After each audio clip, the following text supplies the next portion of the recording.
Hey everybody, welcome back to Active Mobility Online with me, Coach Garrett. Push-ups, part 2. Here we go. So some thoughts about digging deeper into your technique. We talked about vertical forearm. We talked about shoulder forward at the top, shoulder back at the bottom. So some things you can do to sort of refine your technique.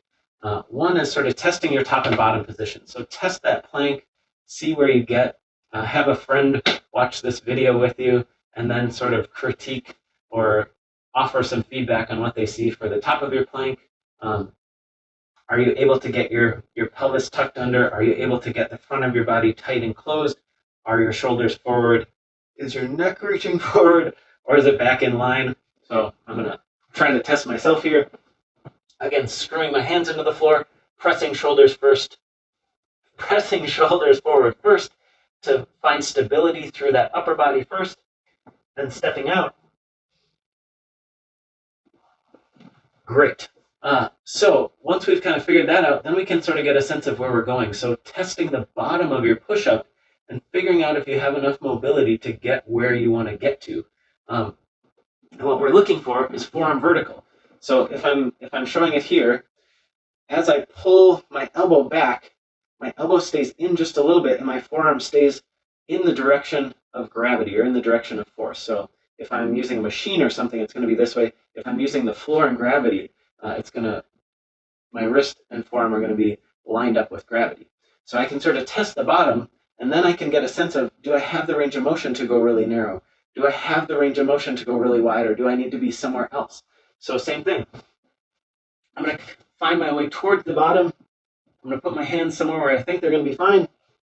I'm going to try screwing my hands into the floor and squeezing my shoulder blades together. If I'm able to keep my shoulders off the floor, as opposed to this, I'm probably good. If I'm able to get my elbow over my wrist, I'm probably good. And I can recheck that with narrow and with wide. And I can just get a sense of where I will end up at the bottom of my push-up and kind of check that out. Again, you may need to have a friend help you out with that. I'll show it this way just in case it's easier to see.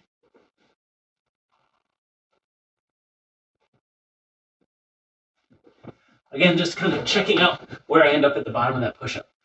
Some scaling options, elevated push-up versus knee push-up. So as soon as I bend my knees in a push-up or in a plank, I sort of turn off a lot of my lower body's ability to stabilize. Glutes don't work as well. My core doesn't work as well from that knee position. And you can test this out yourself. Whether I feel stronger here, it just feels a lot harder because I don't have my hamstrings to pull against because they've become loose because of that bend at the knee. It feels like I don't have as much ability to use my glutes and my lower body to brace.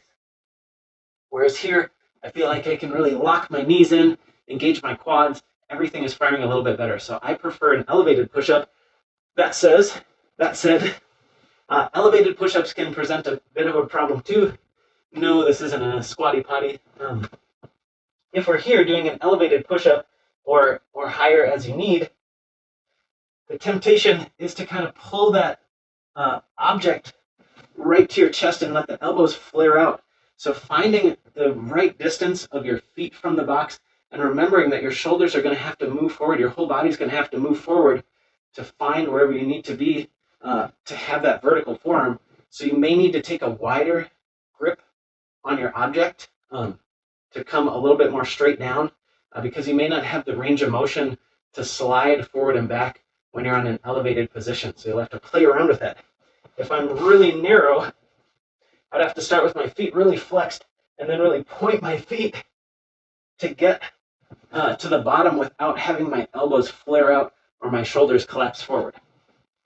But elevated push-ups are a great option. A negative push-up is a really good option. It allows you to go through that full range of motion without having to hold yourself to coming back up.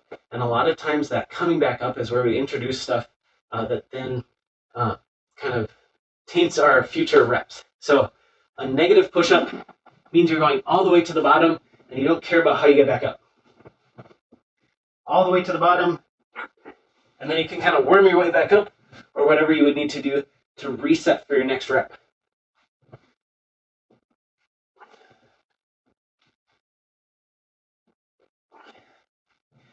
We can also add a tempo to that.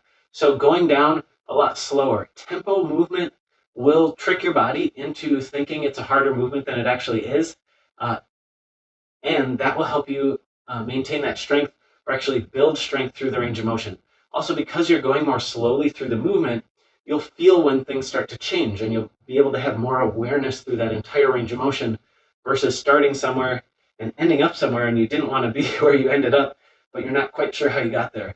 A tempo movement or a slow variation of that movement will help you identify when things are going wrong. So a tempo negative. And you might try for 3 seconds and build up to like 10 seconds. So 5, 4, 3, 2, 1. Still just coming up however I need to. Adding to that, you could do a slow negative and a fast return if you're strong enough to do that. That would be another good way to build competency in that range of motion, and I actually would recommend that for almost any movement. Slow negative will help you build strength through that range of motion in the complete range of motion, and then adding that power as you come out will better mimic pushing against a heavier weight. So if you're doing an air squat, you might do a 10-second negative and a half a second back up, and that will cover a lot of your bases. So slow negative, fast up. I'll just do 3 seconds per time. 3, 2, 1, back up.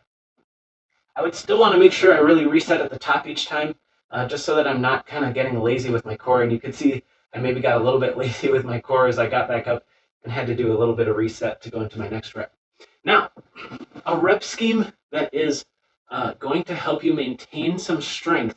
Maybe you've been working on your bench press and you want to keep that up. If you are working towards a heavier bench press, you might go with that wider hand position versus a narrower hand position. If you just want to crank out a bunch of burpees or something, or be able to do lots and lots of push-ups, narrower or medium with that is probably going to be fine. But a rep scheme that will help mimic a very heavy set of lifting is going to be some regular speed, some really slow, and then some more regular speed. So the regular speed ones are going to kind of get you pre-fatigued. Slow movement through the entire range of motion is going to mimic your body's workload for a heavier weight. And your body is actually going to respond to that stimulus by building more muscle in a way similar to lifting a heavier weight.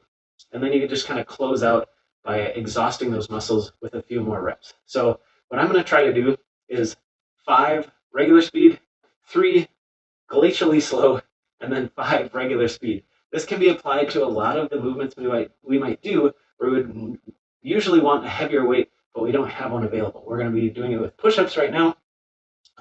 Again, check the notes on the episode, and there'll be some suggestions for how to apply these as you progress in your push-ups. I'm going to attempt it right now just to show you what it would be like, and then I'll sign off. Okay, 5, 3, 5 push-ups. Here we go. 1, 2, 3, 4, 5. Now setting up for 3 very slow. Let's say 5 down, 5 up. 4, 3, 2, 1, 5, 4, 3, 2, 1. Again, 5, 4, 3, 2, 1, 5, 4, 3, 2, 1. Last one. 5, 4, 3, 2, 1, 5, 4, 3, 2, 1. Can I do 5 more? Let's see. 5, 4, 3, 2, 1. Oh, there's my push-up workout for today. All right, next video will be some mobility stuff to help you get towards that bottom position.